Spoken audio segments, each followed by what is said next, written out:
Hi, this is Paolo, and welcome to the seventh installment of the Blender Survival Guide. This episode is packed with new features, a lot of material to cover, so let's get moving. Up to this point, we really haven't used any of the modeling features of Blender. Blender is a package that can be used to create amazing animations. You could, if you wanted, recreate the animation from Jurassic Park with Blender today on your laptop.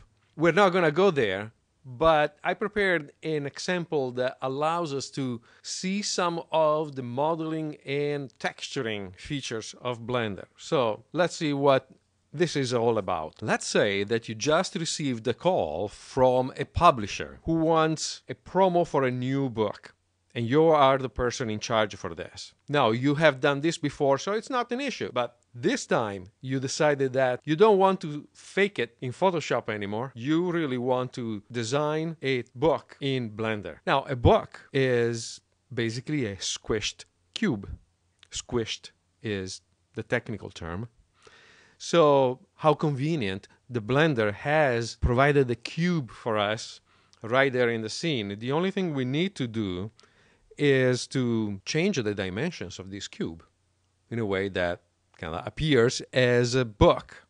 And kindly enough, the editor provided bitmaps for the cover, the back, the spine, so that you can texture your book with the real material from the real book. From the cover, here it is. We are going to use one of my favorite Blender books, which is Introducing Character Animation with Blender by Tony Mullen. Excellent book. You should read it. So from this bitmap, we have the dimensions of the book. We have basically the ratio for the width and the height. So we're going to use the bitmap as a reference to resize our cube. So let's see what are the dimensions. The dimensions in this case are 1440 by 1839. Hey, I didn't make this. The editor sent it. Yeah, right. Anyway, so this is our bitmap, 1440 by 1839. Now, if we go back to Blender, here we go. We have our cube. We are in the front view, so this face, let me go a little closer. Okay, so this face here is my cover. Now, if you remember from the previous lesson, if I press N, I get my transform properties. And the transform properties allow me to change the dimensions of the cube. Now, the dimensions are expressed in Blender units. These squares here that you see. Now, what is a Blender unit? It doesn't really matter. Normally, it's assumed to be 1 unit equal 1 meter, or a little more than 3 feet. Okay, it doesn't matter, really, it doesn't matter. What is important is that we generate a model that has the same ratio of this. So now what we can do is a simple division by 100, and I'm going to input 1440 by 1839 as the dimensions of my width and height. So here in the dimension X, width will be 14.4. Boom. And the cube is all of a sudden huge. Okay, that's okay, no problem. Now in the Z, I'm going to enter 18.39. And now if I zoom out, I do have a cube. It already looks like a book. So it's just humongous, but it doesn't really matter. The dimensions of an object in Blender don't change the memory requirement for Blender.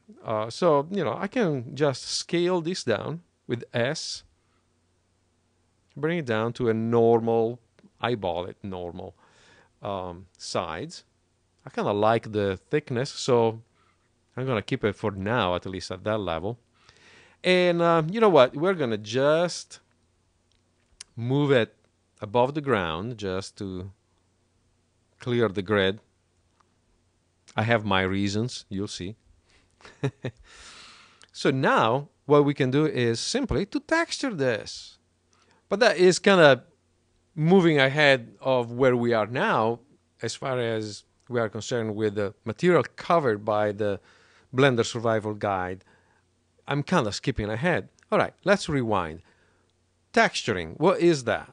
We saw a little bit of how materials are handled in Blender. That's when we assign a material to our 3D text. Texture is basically when you add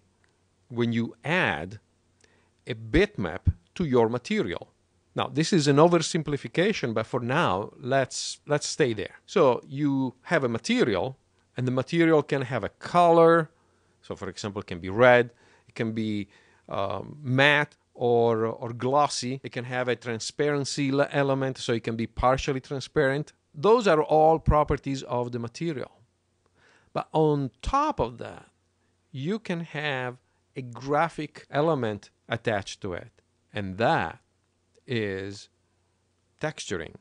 So in the case of our book, we want to have a cover, we want to have a back, we want to have something for the spine, and then a texture for the pages. Because if we look at the book here, this is a terrible frame right now, but in this area where I have the mouse, this is where we would see normally the pages. So we need at least 4 different textures, 4 different materials attached to this book. How we do that? We've seen one material so far, attach one material to one object. Now we are talking about having 4 materials to one object. And that is where the linking and pipelining comes in place. That's where more sophisticated definitions come in place. And Blender is very, very flexible in that area. But it's important we understand some of the concepts because this is a fairly confusing area. So let's start. Right now, I don't have any material. If I click on Add New, and this is with my cube selected. If I click on Add New, we're here in the shading panel. Now I have a material. It's called Material. It's been assigned this default gray. And pay attention here. We have one matte one. This little menu is showing something kind of peculiar, kind of cryptic. Well, first of all, let me just change the name of the material because calling just material is not very meaningful. I'm going to call it cover. Okay. Now, this is one material, but I say I need also the material for the back, for the spine and the pages. So one thing I could do is to click on Add New again. And Blender says, well, I'm going to call this cover.001. It does this because if there is a pre-existing material, Blender will basically duplicate the previous material and it will just increment the name with a counter at the end. So if I click on my menu here, we can see that both materials are listed. There is cover.001 and cover. Now, next to cover, to the left of the name, there is this little circle. That circle means this material is used by 0. That's what it means. It's actually 0 by 0 objects. But wait a second. I attached this material to my cube. When I created the new material, the cover 001, that material replaced the previous one. That is because, as this field says here, we have one material available. Basically, it works in this way. You can have, in Blender 2.49, up to 16 materials per object. They lifted that limit in 2.5, so this is just a temporary limit for us. And for what we have to do today, it's plenty. So a maximum of 16 materials, but by default, we only have one material available. Blender achieves the concept of multiple materials per object by basically creating slots, multiple slots, and those slots are numbered from 1 to 16. Think of them as the slots in your computer, where in one single slot you can attach any kind of electronic card, any kind of add-on that you want. So for example, you can, in the same slot, you can add an additional video card or a specialized interface for an external hard disk. It's one single slot, and you can use that slot for many different cards. Same concept for Blender. You have one material slot, and you can connect that slot with any material that is available in the scene. And because we only have one slot available, then every time we create a new material, that slot is filled with the new material. So if we want to have multiple materials at the same time, we have to create multiple slots. What is called in Blender material index, material indexes. And so let's see how that is done. It cannot be done here because this window only manages the materials. We have to work at the object level. And so to do that, we're going to click on the editing button. And now in here, we can see in this area, in the link and materials tab, the area that manages the materials connected to this object. And again, we have one mat one. If we click on new, now we have two materials. And it created automatically a new material to fill that slot. We don't worry about that for now. We said that we need the cover, the back, the spine, and the pages. That makes 4 materials. Let's click one more time and one more time. And now, with this menu, we can scroll in the list of materials that are assigned to our object. Now we have to define those materials. Let's go back to the shading panel. Okay, now if we look at this menu, we have a whole series of materials. All right, let's start. I can go back to my index 1, which is here, and that index, I want to assign it to the cover. There you go. Now you see that the 0 is gone, and of course cover 1 is now unassigned. No problem.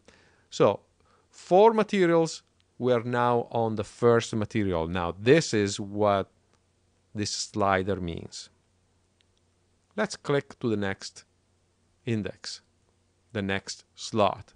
This is connected to cover.002. These names don't mean anything right now, so we can change them. Let's change it to back. This is the back of the book.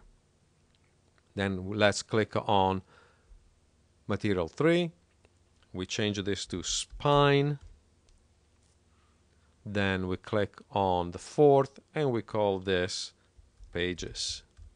Now all these materials have exactly the same appearance. So let's change that just for fun, just for as an exercise in order to understand all these parameters in a better way. So I'll scroll down, and right now I'm in the cover material.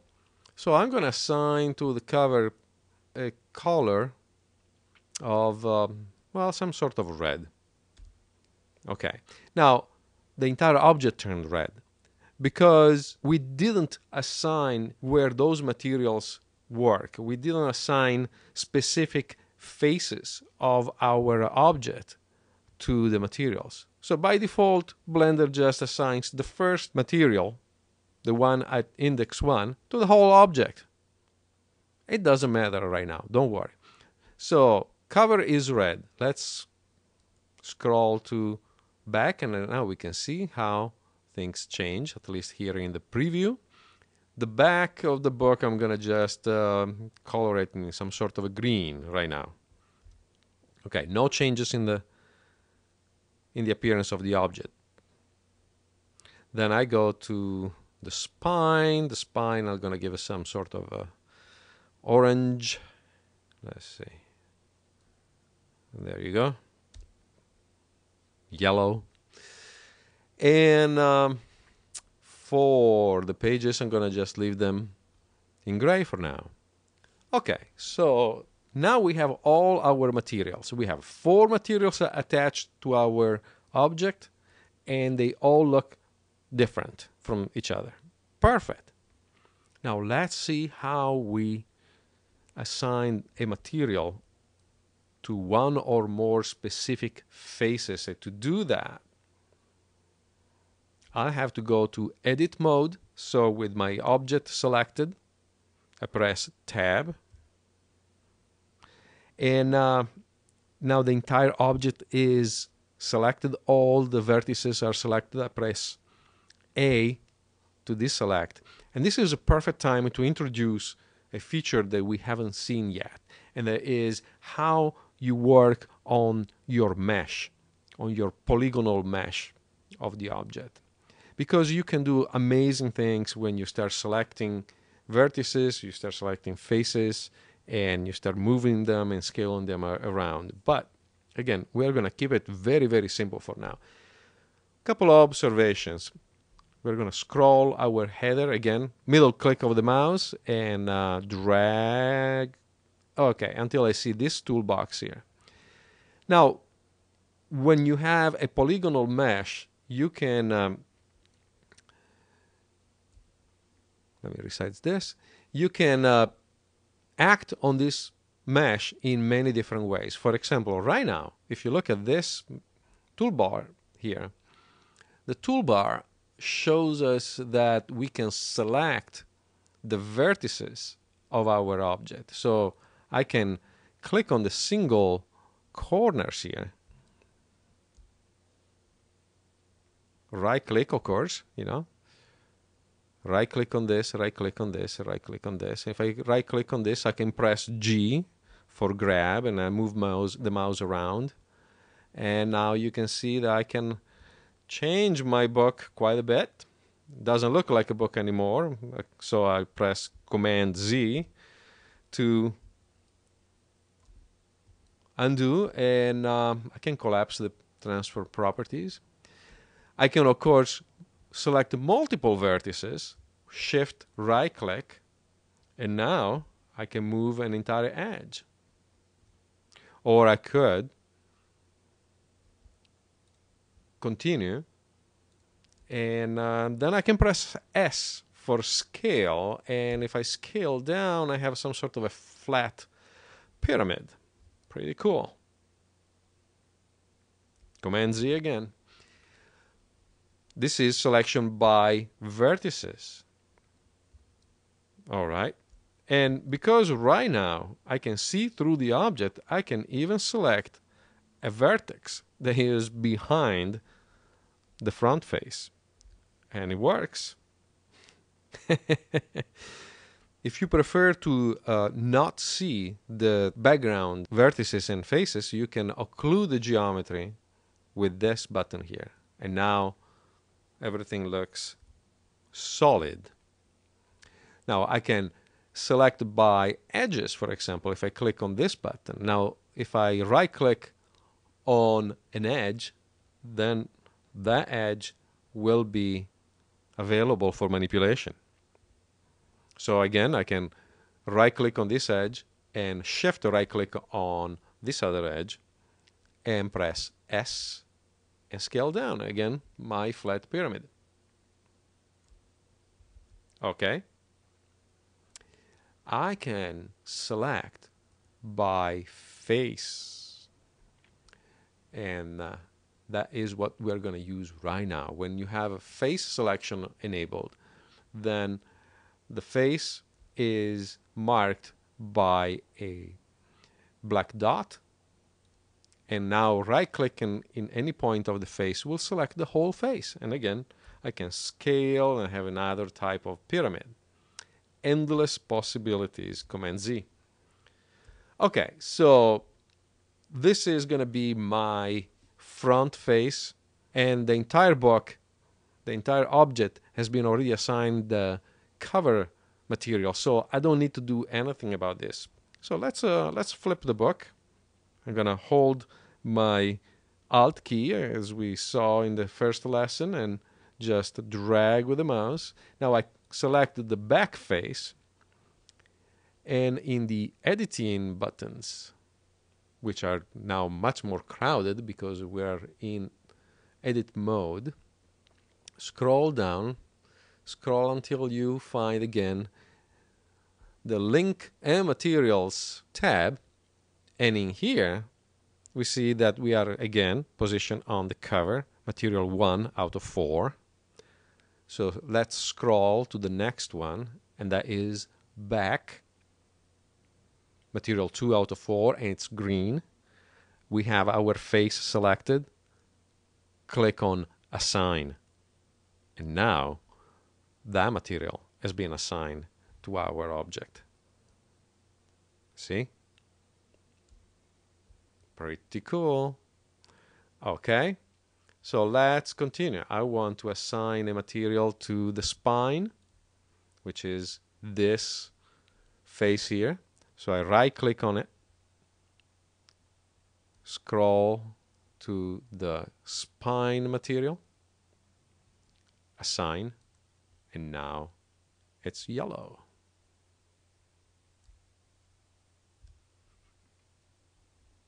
Let's adjust this view as well. So we can see the back, the pages, which are still assigned to the cover material, and our spine material. All right. Time to change the material for the pages. Right click on the top face, shift right click on this other face, then rotate your object and shift right click on the bottom face. Now we have all three faces selected. By the way, if you look on the top here, you see that Blender is confirming face, this FA means faces, 3 selected out of 6. It's a cube, 6 faces, 3 are selected right now. So just a quick way of verifying what you're doing. Okay, and we assign the material pages. Click on assign, and now they are all mapped correctly. So we can exit edit mode. We are pretty much done, and this is a perfect time to save our work. So file, save, and I'll find my directory, survival guide, episode 7, and I'll call this, of course, Blender Survival Guide 07. Save as. So let's see now how we do the texturing, which is a lot of fun. Let's switch to our shading buttons again and identify our material, which is pages right now. Let's start with the cover. People do judge the book by the cover, so let's make it as good as we can.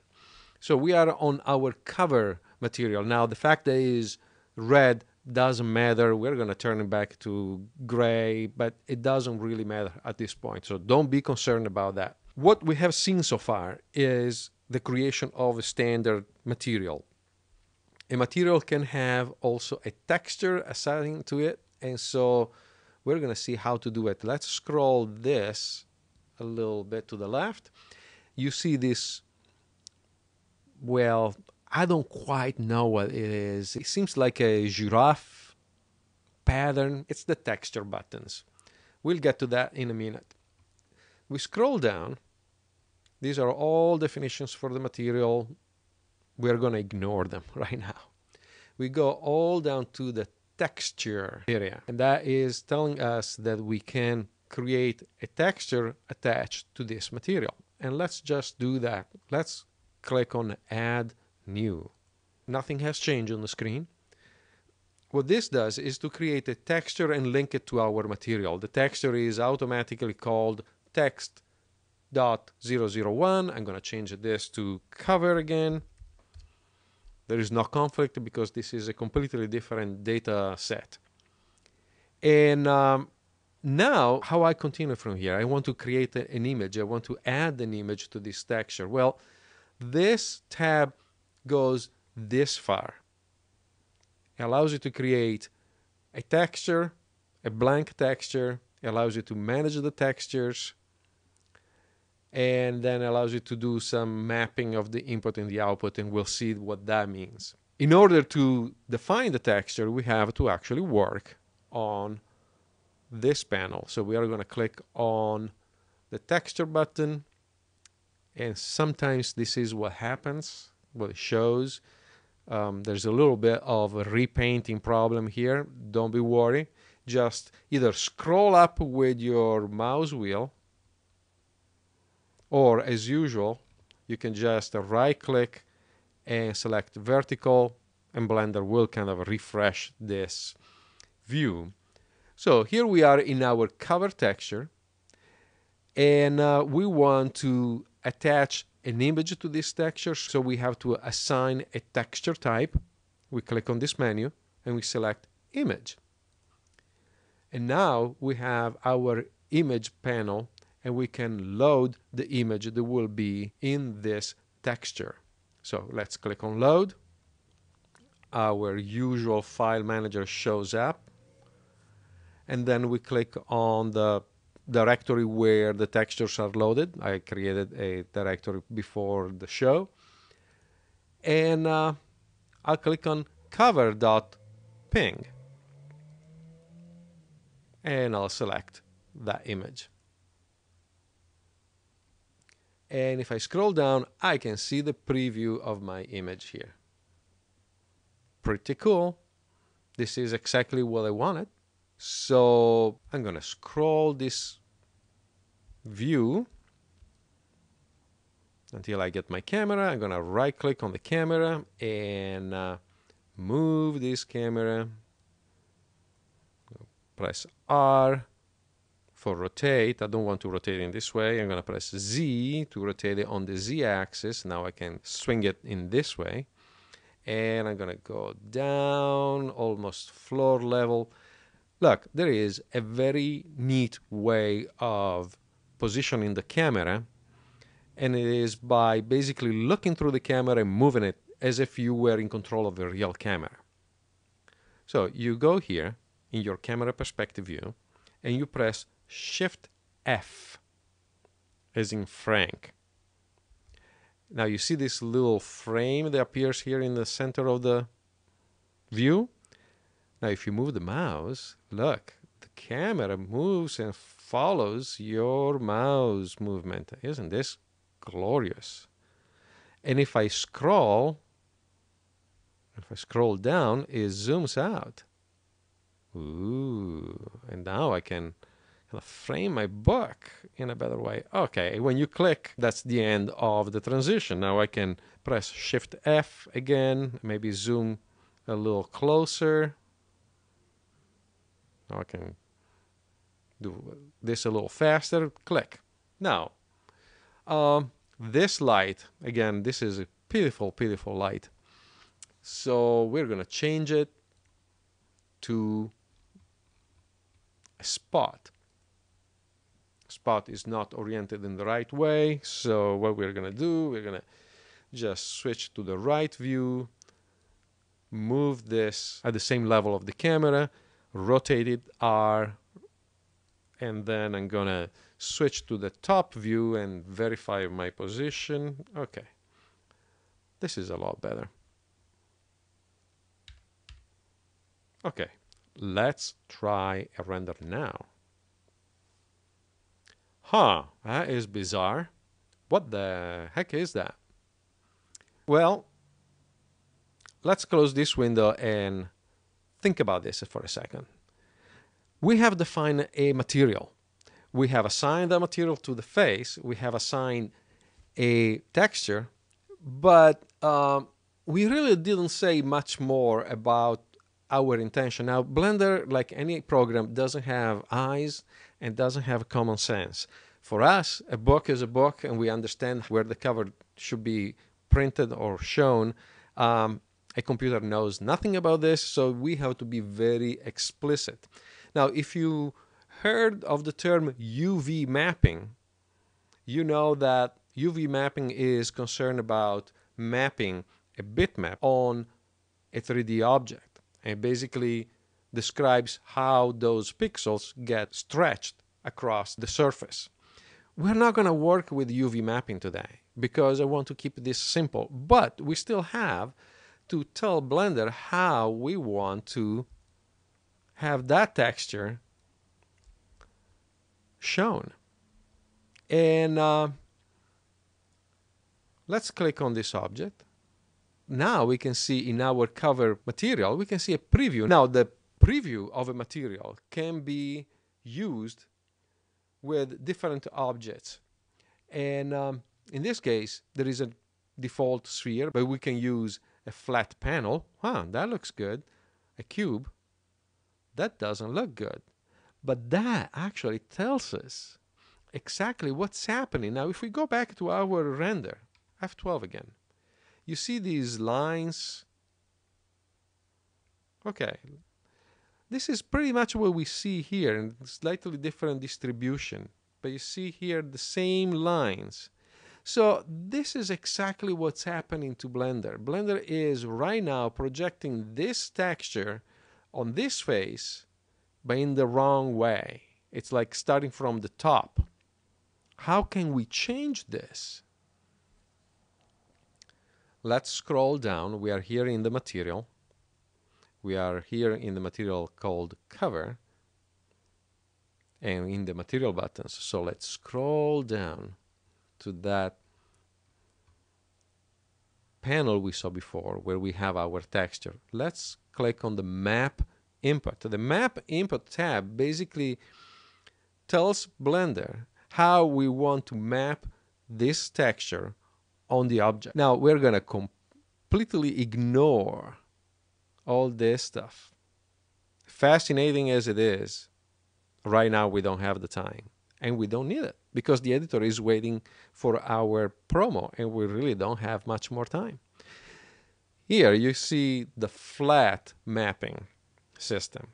Well, what do you think happens if I click on cube? Apparently nothing here, but if we scroll up, ooh, completely different way of mapping. With the cube mapping, we are basically telling Blender that we want that texture mapped on every single face of the cube individually. And now if I do a preview, if I press F12 again, oh, that is exactly what I wanted. That starts looking like a book. Excellent. So let's press ESC, get out of here, and let's start working on the back of the book. So we're going to just switch our material index. Now we are on the back. Cool. So we do the same. We scroll down. We add a new texture. Okay? We call it back. We click on the texture button. Right click, vertical. And we select for the texture type image. And then we click on load. And then we click on our texture folder and we click on back. And we select the image. And here is the image preview. I wonder, can I see that it looks correct? But I don't want to change my camera view. All right. So we stay here in our user view and I'm turning the book, which doesn't change our camera view. And then I'd love to do a render of this. Well, there is even a cooler system. If you want to see if a part of your model will be rendered in a certain way, you can ask for a preview. And the shortcut for that is Shift P, as in preview, or as in Paolo. So Shift P, and you have this little preview gizmo. Now let me show you this using the front. Isn't that great? So at any point you can actually see, and you can resize it, how your render will be. Of course, this takes time, but it's a very, very, very cool way of doing it. All right, so why there is nothing in the back of the book? Well, two reasons. The first one is we don't have any light. No light, no image. So let's go here in our other 3D view, and we select a top view, and we're gonna just move our 3D cursor here and Shift A, add, and we add another spot. Okay, change to side view, move the light, rotate it R, rotate it up. Oh, we started seeing something. That's pretty cool. And again, there is the same mapping problem. All right, but we know now how to fix it. So we go back to our material with our book selected. And yes, the projection is wrong as usual. And then we go to map input and we change it to cube. Ah, ooh, what happened there? It is showing in the right way, but it's like mirror image. Well, thinking this way, you are basically looking at this texture as if you were in a movie theater, and instead of being in front of the screen, you were behind the screen. We are behind the face that gets the projection. This is very easy to fix. Here, look at this. Sides, X, Y, and Z. We're going to just sides -1 on the X, and now we have our texture perfectly in place, perfectly straight. Life is good again. Oh, let's change the light a little bit here, and like this. And I don't think I need any shadow projected by this light, so I'm gonna just disable the shadow. Okay, and now we have our book with front and back mapped correctly. All right, so we need the spine now. Okay, we know how to do it now. So we go back to our material, we select the spine, gonna go here to a texture, we add a new texture, we call it spine, and click on the texture buttons and select texture type image, load, textures, spine, select image. Okay, it's kind of stretchy, but it's okay. We are not gonna even try to do anything else before we correct the texture projection. So we go to our material buttons, and yeah, we see the problem. And we go map input and cube. And you know what? I'm gonna just add a new light. So I'm gonna take this light and Shift D for duplicate. Now I move it here and I rotate it like this. And let me move it. G, R for rotate. We see the same exact problem, the same exact mirror projection. So right click on this, sides -1, and now there you go. Introducing character animation with Blender. Well, the only thing left to do is to map the texture for the pages. So let's do that. Back to the materials, we scroll up, get our material index selected, and now we know exactly what to do. Texture, pages,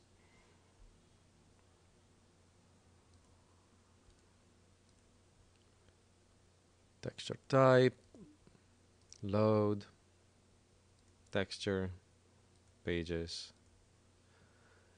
And yeah, looks kind of funny, but you know, that's when you projected on a square. This texture is actually very long. It's very tall and narrow. So we go back to our material, scroll down, map input, cube, and let's try to have a preview here. No, this is not going to work. The camera angle is not good enough. So let's move the camera a little bit. Shift S. This is going to take just too long. So I'm going to move the camera directly in the 3D view. Right click on the camera. Good. Zoom in and just grab it and move it. That's the right position, and we're going to move it back a little bit to frame the book better. That looks about right. There is a little bit of a refresh problem in the preview in the camera perspective. So we're going to just use the other 3D view, and that looks perfect. Those look like pages. That's exactly the effect that I wanted. And now we need to prepare our promo shots, but I want to spend some good time in describing that part in detail, and this tutorial is already quite long. So I'm gonna close it at this point, and I'll see you with the next episode of the Blender Survival Guide. Have fun!